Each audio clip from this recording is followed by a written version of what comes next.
Well, here she is, folks, introducing Beyond the Test Drive's brand new daily driver and long-term test car.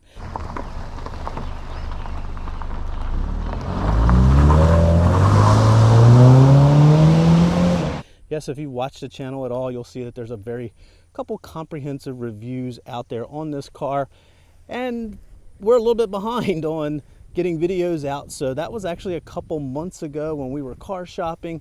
Was able to do some reviews on a combination of some loaners that the dealer was very nice to give us, and a combination of this car which we actually purchased. So yeah, this is our new long-termer. Today's video is intended to be a little bit of an update on the first few months, or 5,000 miles. However, we are almost at 7,000 miles now, so this is a little bit of a catch up. Yes, going against everything I typically stand for when it comes to car shopping, I got quite attached to the exterior color. This polymetal gray just struck me. I know everybody's different in what they like in car colors, but man, this one just really resonated with me, specifically on smaller cars like this. I think smaller cars wear colors a lot better.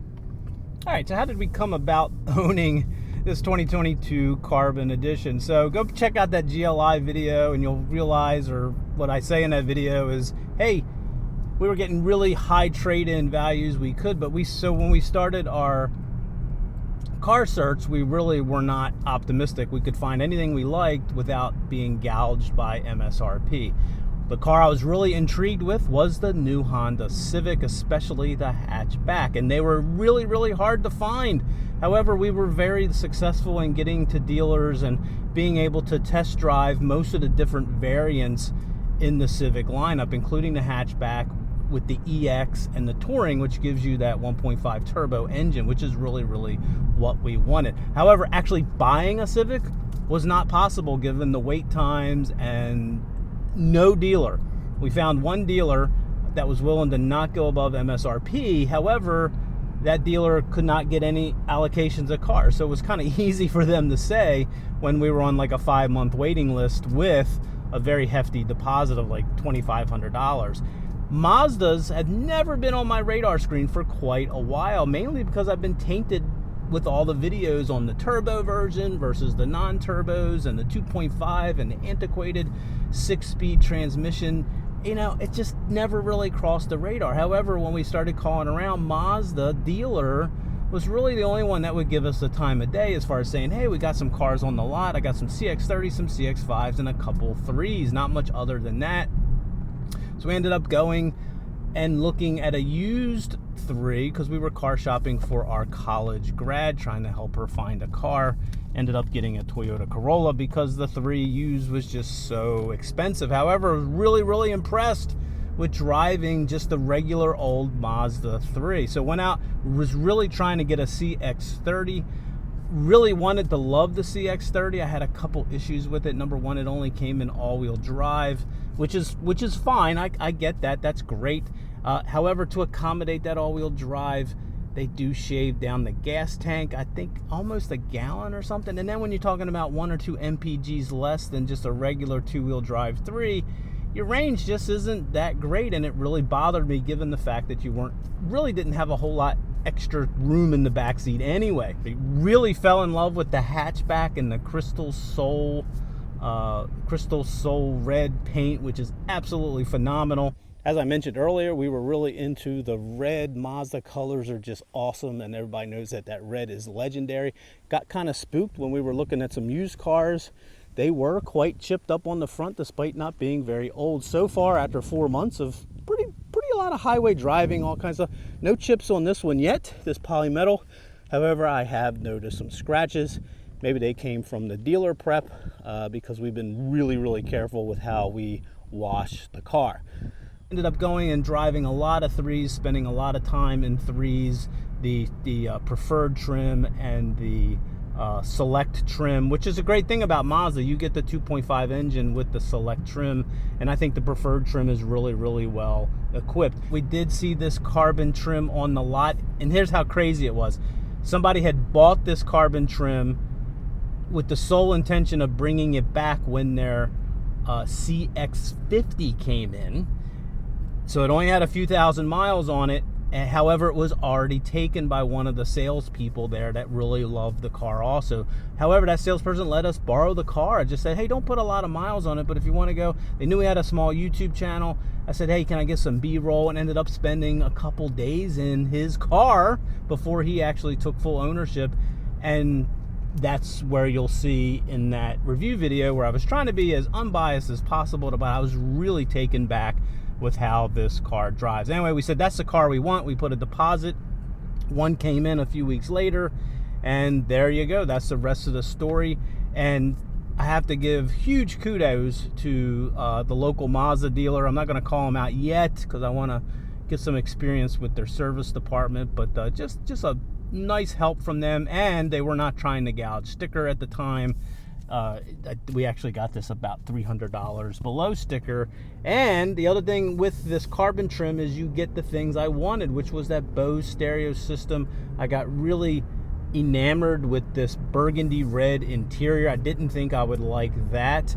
And you are out the door with destination less than 28K, and there's just not much else out there. You really have to jump over to Hyundai's to get that. You know, the Civic lineup, you can get LX and even EX trims for that same price. So yeah, after spending so much time test driving CX-30s and the 3, I really just was taken back with how good a car this is, given how many cars I drive, given the fact that we had a GLI, which was incredible. Just love driving that car. However, what I found out with this 3 is that it just suited us a little bit better, especially from comfort and just quietness, and it's still pretty fun to drive, and it has plenty of power. Yes, I have driven the turbo version of the 6, came very close to getting that turbo 6. Sometimes I wish I had. The problem there was we were cross-shopping that against the Honda Accord 2.0 Sport, which did drive better, but ultimately I did not like the Accord from a size perspective. It was just too big for us. We didn't need a big car like that. And then but in hindsight, that 6 would have been a really, really good buy, I think. So check out our full review video of this sedan. You'll see I was really taken back with the driving dynamics of this. I know Mazda did a lot of mumbo jumbo marketing with how the human interacts with the car, and I was always kind of skeptical of that, especially when they went to this torsion beam. But it really is true. This car, I can't explain it. For me, anyway, it just feels right for me. The steering actually is pretty slow. Wow, it's getting dark down in here. Steering is actually pretty slow. There's quite a bit of body lean as you go in and out of corners, but for some reason for me, I find all that incredibly fun and engaging. Now, the other thing I like about this 3, and I mentioned it in that review video, is just how simple it is. There's no turbochargers, just a basic 6-speed slush box transmission. Not a lot of fancy drive modes on it. I will pop it into sport mode here. The only thing sport mode does with this car is it sharpens the throttle, and the transmission gets very, very aggressive at holding gear. So I'm just gonna shut up as I dig up this hill.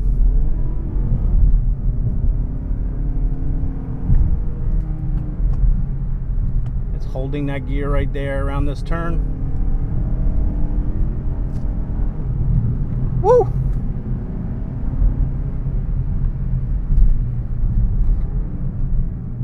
Nice downshift there. So if you go to the higher trim level, you do get paddle shifters, and you can also manually shift here. I have found absolutely no reason to do that.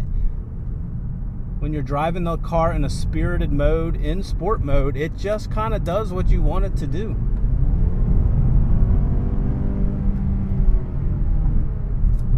I hope the binaurals are picking that up. There's not much to pick up in this car. It is so quiet. But yeah, sport mode is very, very aggressive at holding the gears, even in non-sport mode. And one of the things I keep going back to that review video, go check it out, is that this transmission does not fight you. It's not trying to get into the highest gear as soon as possible for fuel economy.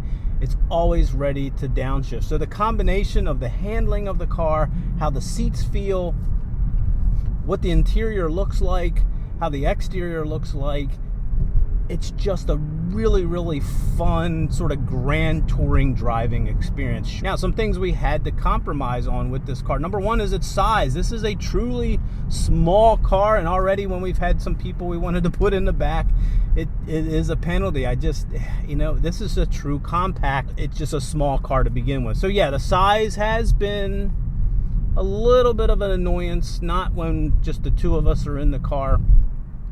However, when there's four of us, yes, it gets a little bit tight. I don't like this. You've already heard everybody complains about all of the piano black around the gear shift area right here. We're probably going to look into getting that professionally wrapped. Now, what else about the car in the first few thousand miles? We did the first oil change at 5,000. It was about as easy of an oil change as I've done on any car. It's just a pleasant experience. You can get the supplies anywhere. You can go down to your local store, get your 0W20 oil. It takes like 4.6 quarts of just one of those puppies. It's easy to get the filter on and off. Just a beautiful experience. The front air dam on this is very low. Kind of hard to get it up on the ramps. But other than that, easy oil change at 5,000. Now, one oddity with the car. So we had two things. One day, the infotainment system, the Bose stereo, just freaked out. It was popping, making large sounds. It sounded like I blew the amplifier. And I started looking at fuses. I turned the car off. And then for about a week, it just didn't. There was something seriously wrong, even though it never popped and banged anymore. And then we made an appointment visit with Mazda, and it was fine. We never went into Mazda is what I'm saying, because it actually started working fine, and for the last month or so it's been fine. And so I don't know what to make about that. So if you own a Bose Mazda3, you've ever had that freak out, I thought I blew the amp. I really did. I thought maybe a wire was loose somewhere, but it's been fine. So that's something we'll have them check out when we get in there at 10,000 miles. Now, the other thing, and this one is an oddity, is the steering. So when you're going straight and you're turning in turns like this, it's fine. However, when you're going straight and you put any weight on the wheel to the left or any weight on the wheel to the right, there's like a hissing noise, almost like, I don't know if you can hear that or not. Yeah, so I don't know what that is. It must be the electric motor, but it only does it with a little bit of weight or turning when you're kind of going straight. Once you get into turns, and you get the steering wheel just a smidge off center, it stops. So it's really an on-center sync. Again, if you have any experience with that, please let me know what you think. We'll try to get Mazda to look at it when we take it in at 10K. It's overall MPGs. Again, that's one of the reasons we got this car. It's not class leading. It's not up there with the Hyundai products or the Honda. But we've been doing, it says 32.4 here on the trip computer. Check out the highway mileage. This will do high 30s. And overall, in mixed driving, usually average 32, 33 MPGs, and you cannot beat that. So there you have it. Our brand new long-term tester. Everything about this car over the last couple months, I love it. Absolutely love it. So yeah, we're going to do regular updates on this car.